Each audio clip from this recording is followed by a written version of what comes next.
Bienvenue sur Africa 24 dans cette nouvelle édition du Morning News. Voici les titres de l'actualité.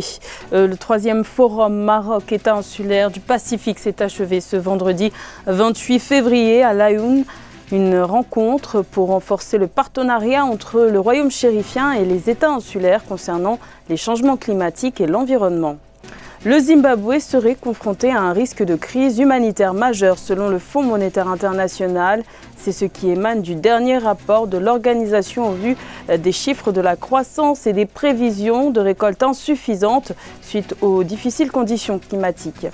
Et la 58e édition de la Coupe de football du Mali en est au stade des 16e de finale. 32 équipes sont encore en lice pour tenter de succéder au stade malien de Bamako, le tenant du titre.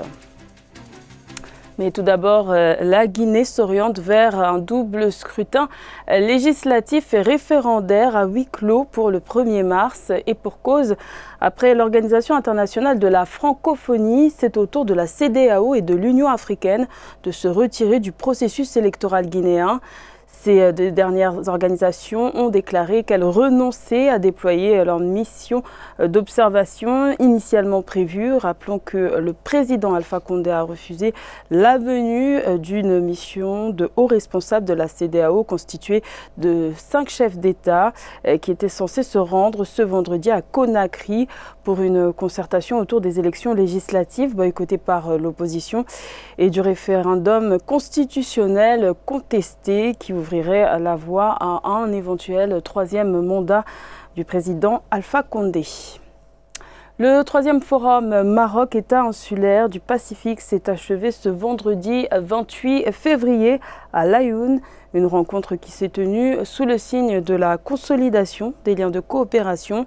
Le changement climatique et l'environnement étaient au cœur des échanges. Reportage de notre envoyé spécial, Thierry Ndassa.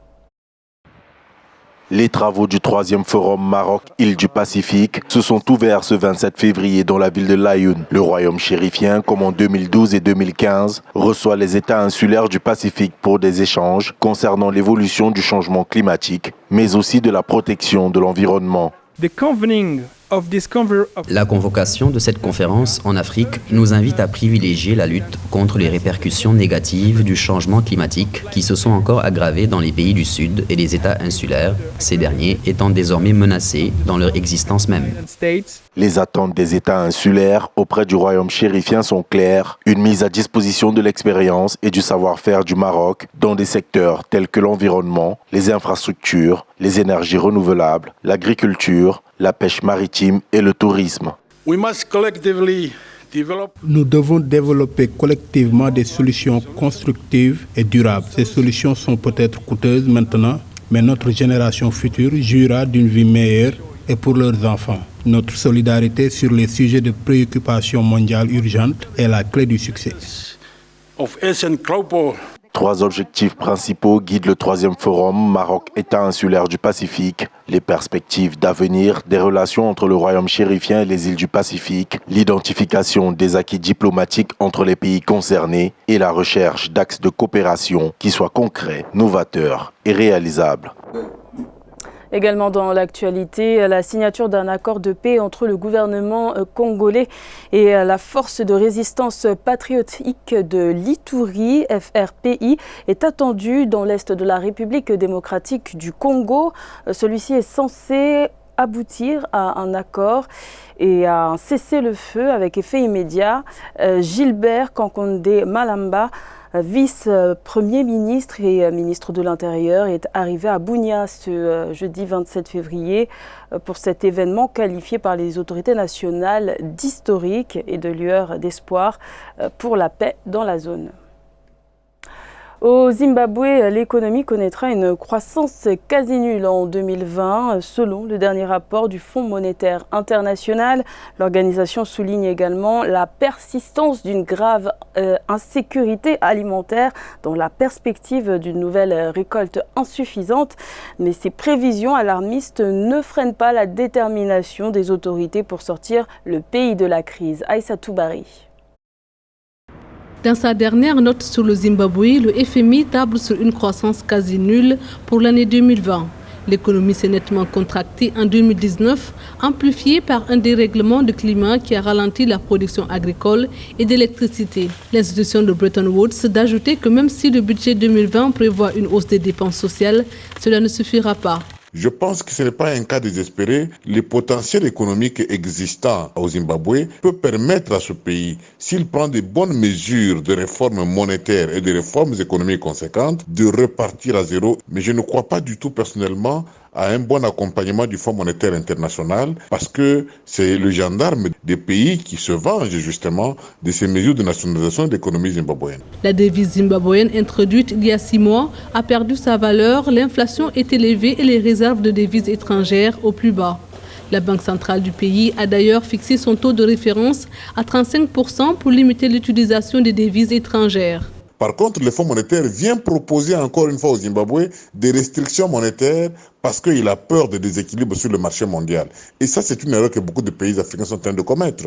Il faut repenser la monnaie nationale et lui donner un rôle au sein de l'économie nationale qui est essentiellement celui de relancer le marché intérieur au détriment, dans un premier temps, du marché international.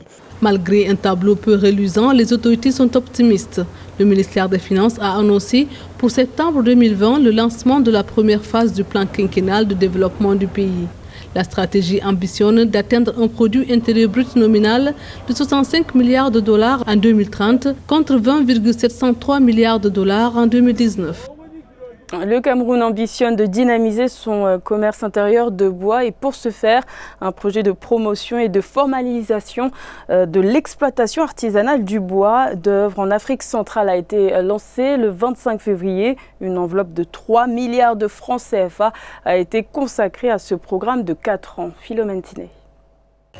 Le Cameroun affiche actuellement l'ambition de booster le marché intérieur du bois avec la transformation locale de la ressource.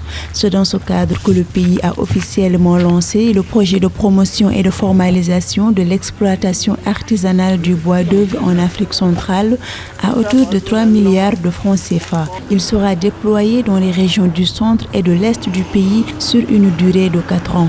Ce projet va dans le sens d'apporter un appui à ce secteur et faire en sorte que l'État puisse également étendre le projet. Le secteur bois, le secteur forêt au Cameroun touche 7 régions sur 10. Donc de mon point de vue, oui, il est temps que l'État prenne en main les opérateurs du secteur bois. Doté d'une forêt qui constitue le deuxième massif forestier le plus important d'Afrique après celui de la République démocratique du Congo, le Cameroun qui abrite environ 22,5 millions d'hectares de forêt est encore à la traîne en ce qui concerne la transformation du bois produit d'après une étude du Centre pour l'environnement et le développement et l'Agence d'investigation environnementale. En termes de taxes, permis de coupe délivrés par le gouvernement, ça va chercher dans une bonne centaine de milliards de francs CFA. Donc ce n'est pas un secteur à négliger, c'est un secteur qui, aux côtés des autres, tels que le cacao, le coton, le café, le bois fait partie des produits de rente de premier ordre pour le Cameroun. Le Centre pour la recherche forestière internationale précise que plus de 80% de la consommation intérieure en produits du bois au Cameroun se fait auprès des opérateurs informels.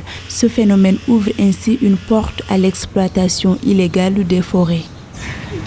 Coup de projecteur sur la réalisatrice congolaise Divana Kate Radiamik. Son long métrage Attente a été présenté en avant-première le 27 février à Brazzaville. Un film de 2 heures autour d'un fait de société majeur, le mariage. La présentation de cette énième production cinématographique relance la problématique sur la quête de moyens. Reportage de notre correspondant au Congo, Deva Panzou.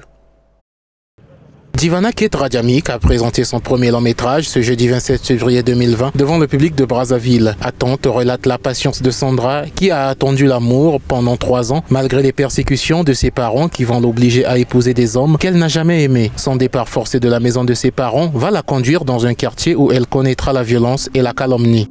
Je suis très stupéfaite, voilà, et je suis contente parce que les femmes commencent à beaucoup bosser et je suis très fière de Divana parce que pour moi c'est quelque chose de grandiose.